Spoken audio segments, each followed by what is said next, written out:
चालू केलं का? रेडी का? रेडी.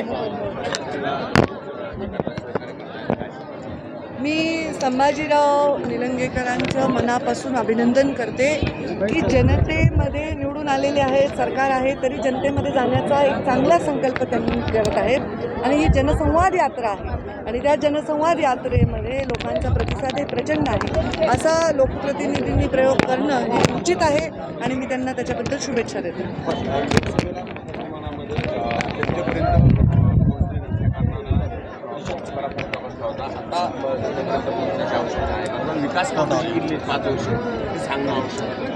विकास कामं खूप केलेली आहेत.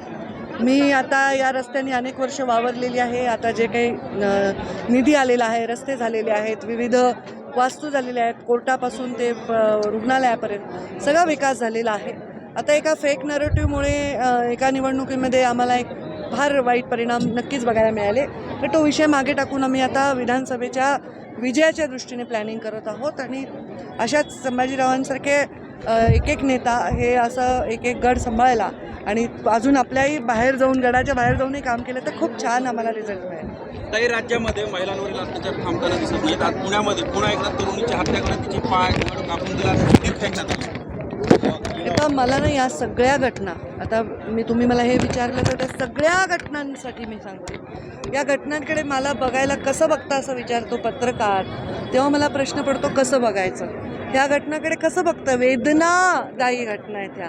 फार पीळ पडतो अंतकरणाला की एखाद्या मुलीला जगायचं असतं, तिच्या जीवनामध्ये पुढची स्वप्न असतात आणि कोणीतरी एक नराधम तिची स्वप्न पूर्णपणे विस्कटून तिला नुसतं म्हणजे ती उद्ध्वस्त करत नाही तर तिचा जीवच संपवून टाकतो. हे फार भयानक आहे. या विषयावर कुठेही राजकीय भूमिका व्यक्त करणं हे मला वाटतं चुकीचं आहे आणि त्यामुळे या भूमिकेमध्ये मी एवढंच सांगेन की अशा नराधमांना जे यांचा जीवन जगण्याचा अधिकार पूर्णपणे हिरावून घेत आहेत त्यांना असं चौकामध्ये आणून त्यांना शिक्षा दिली पाहिजे.